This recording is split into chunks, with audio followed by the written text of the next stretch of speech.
पांडव अपनी मां कुंती के साथ इधर से उधर भ्रमण कर रहे थे। वे ब्राह्मणों का वेश धारण किए हुए थे, भिक्षा मांगकर खाते थे और रात में वृक्ष के नीचे सो जाया करते थे। विधि का विधान देखिए। जो पांडव हस्तिनापुर राज्य के भागीदार हैं और जो सारे जगत को अपनी मुट्ठी में करने में समर्थ हैं, उन्हीं को आज भिक्षा पर जीवन यापन करना पड़ रहा है। दोपहर के बाद का समय था और पांडव अपनी मां कुंती के साथ वन के मार्ग से आगे बढ़ते जा रहे थे। अचानक उन्हें वेद व्यास जी दिखाई दिए। कुंती दौड़कर वेद व्यास जी के चरणों में गिर पड़ी और उनके चरणों को पकड़कर बिलख बिलख कर रोने लगी। उसने रोते रोते वेद व्यास जी को अपनी पूरी कहानी सुना दी। वेद व्यास जी ने कुंती को धैर्य बनाते हुए कहा, आंसू बहाने से कुछ लाभ नहीं होगा। जो विपदा आन पड़ी है उसे धैर्य से सहन करना होगा। जब अच्छे दिन आएंगे तो सब कुछ ठीक हो जाएगा। चलो मेरे साथ चलो, मैं तुम्हें एक स्थान बताए देता हूं, कुछ दिनों तक वहीं रहना। वेद व्यास जी पांडवों को एक नगर में ले गए। उस नगर का नाम था एक चक्रा। यह आज के बिहार राज्य में एक आरा नाम का बड़ा नगर है। महाभारत काल में आरा को ही एक चक्रा नाम से पुकारा जाता था। उन दिनों एक चक्रा में केवल ब्राह्मण ही निवास करते थे। वेद व्यास जी पांडवों को एक चक्रा में पहुंचाकर चले गए। पांडव एक ब्राह्मण के घर में निवास करने लगे।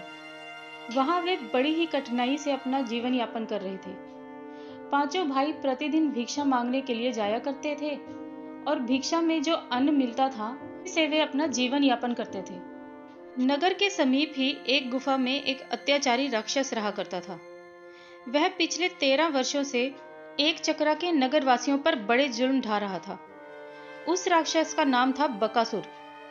वह नगर के लोगों को जहां भी देखता मारकर खा जाता। उसके अत्याचार से घबराकर वहां के लोगों ने मिलजुल कर बकासुर से प्रार्थना की थी कि प्रति सप्ताह उसे जितनी मदिरा, मांस, अन्न, दूध, दही चाहिए वह उसे एक बैलगाड़ी में भरकर भेज दिया करेंगे। गाड़ी चलाने वाला और 2 बैल जो गाड़ी खींचकर उसके पास आएंगे, उन्हें भी वह खा जाएगा। इस प्रकार वे रोज रोज के भय से बच जाएंगे और केवल एक ही आदमी की जान जाएगी। व्यर्थ में मारे जाने वाले लोग बच जाएंगे। बकासुर ने भी इस समझौते को स्वीकार कर लिया। उसे जब बैठे बिठाए ही भोजन मिल जाता था तो वे समझौते को स्वीकार न करता तो क्या करता। उसने समझौते को स्वीकार करते हुए चेतावनी दे रखी थी कि अगर समझौते का उल्लंघन किया गया तो वह एक चक्र को उजाड़कर मिट्टी में मिला देगा।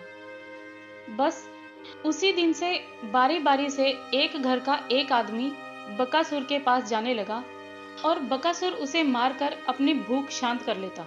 एक दिन उस आश्रयदाता ब्राह्मण की बारी आई जिसके घर में कुंती पांडवों के साथ निवास कर रही थी। उस दिन भीम किसी कारणवश भिक्षा मांगने नहीं गया था। ब्राह्मण गाड़ी हाँककर बकासुर के पास ले जाने वाला था। उस ब्राह्मण की पत्नी रोने लगी और कुंती के पूछने पर उसने कुंती को सारी बात बता दी। ब्राह्मण के कुटुंब में कुल 3 ही प्राणी थे, ब्राह्मण, ब्राह्मणी और उसका एक युवा पुत्र।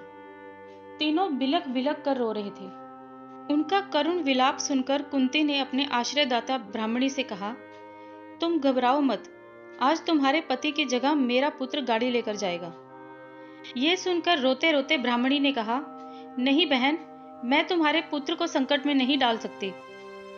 इस पर ब्राह्मण बोला, हाँ बहन, आप हमारी अतिथि हैं। अतिथि तो देवता के समान होते हैं।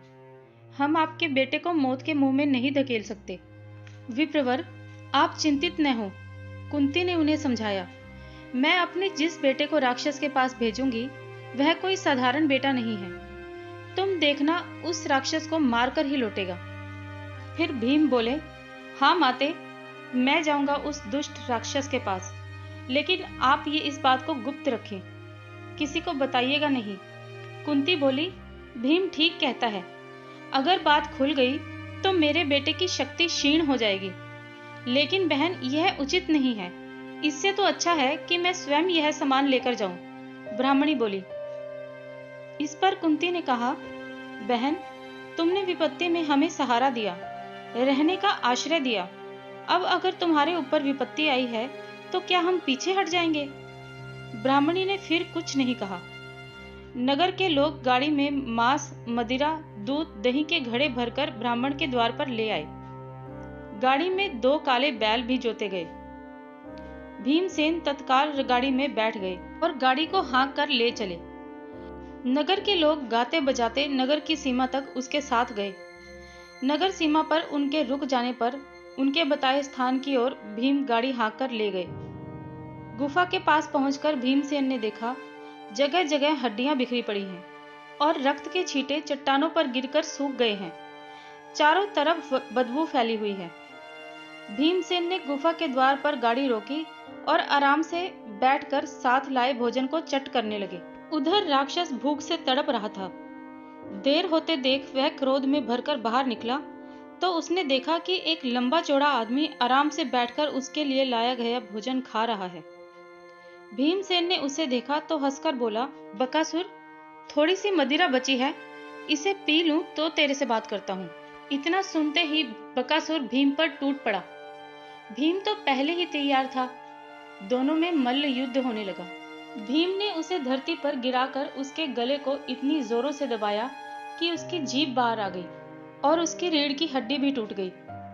उसके मुख से खून बहने लगा था और फिर कुछ ही पलों में उसने दम तोड़ दिया। वह प्राण शून्य हो गया। भीम ने उसे उठाकर नगर के फाटक के पास फेंक दिया। उधर संध्या समय चारों भाई भिक्षाटन से लौटे तो कुंती से सब कुछ सुनकर वे बड़े दुखी हुए। उन्होंने अपनी मां से कहा कि माता, आपने भीम को अकेले भेजकर अच्छा नहीं किया। हम भाइयों में से वही एक ऐसा है जो संकट के समय काम आता है। कुंती ने अपने पुत्रों को समझाते हुए कहा, तुम चिंता क्यों करते हो? तुम देखोगे मेरा भीम बकासुर को मिट्टी में मिलाकर आएगा। फिर चारों भाई भीम का पता लगाने के लिए चल पड़े। वे अभी कुछ ही दूर गए थे कि भीम अपनी मस्ती में झूमता हुआ आता दिखाई पड़ा। चारों भाई दौड़कर भीम से लिपट गए। भीम ने उन्हें बताया कि उसने किस तरह अत्याचारी बकासुर को नरक में पहुंचा दिया है।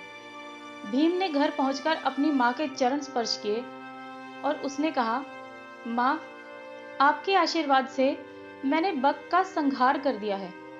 अब एक चक्रा के निवासी सदा सदा के लिए भय मुक्त हो गए हैं। कुंती ने भीम का माथा चूमते हुए कहा, बेटा भीम, मुझे तुमसे यही आशा थी। मैंने इसीलिए तो तुम्हें बकासुर के पास भेजा था। सुबह होने पर एक चक्रा के निवासियों ने नगर के फाटक के पास बकासुर को मृत अवस्था में पड़ा हुआ देखा। उन्हें जहां प्रसन्नता हुई वहां आश्चर्य भी हुआ कि आखिर बकासुर का वध किसने किया? क्या ब्राह्मण ने किया? एक चक्र के निवासी दौड़ दौड़ कर ब्राह्मण के घर पहुंचने लगे। थोड़ी ही देर में ब्राह्मण के द्वार पर बहुत भीड़ इकट्ठी हो गई। ब्राह्मण के जय घोष से धरती और आकाश गूंजने लगे। ब्राह्मण ने भीड़ को शांत करते हुए कहा, भाइयों, बक का वध मैंने नहीं किया है। उसका वध तो मेरे घर में ठहरी हुई ब्राह्मणी के एक बेटे ने किया है। इस प्रकार एक चक्रा के निवासी इस बात को जान गए कि बकासुर का वध ब्राह्मण के घर में टिकी हुई एक ब्राह्मणी के एक बेटे ने किया है। किंतु अधिक प्रयत्न करने पर भी वह यह नहीं जान सके कि ब्राह्मणी कौन है और उसके 5 बेटे कौन हैं। इसके बाद एक चक्र निवासी ब्राह्मणी और उसके पुत्रों का बड़ा आदर करने लगे। स्वयं ब्राह्मण भी गर्व का अनुभव करने लगा कि जिस ब्राह्मणी के पुत्र ने एक चक्रा के निवासियों को सदा सदा के लिए संकट मुक्त करा दिया है, वह उसके घर में अतिथि के रूप में रह रही है। माता कुंती भी अपने बेटे की बहादुरी पर फूली नहीं समा रही थी। मित्रों, महाभारत से जुड़ी इस कथा को सुनकर आपको कैसा लगा, मुझे कमेंट बॉक्स में जरूर बताएं। मेरे इस चैनल को सब्सक्राइब करें, इस वीडियो को लाइक करें और अपने फ्रेंड्स और फैमिली के साथ इस वीडियो को शेयर भी करें। धन्यवाद।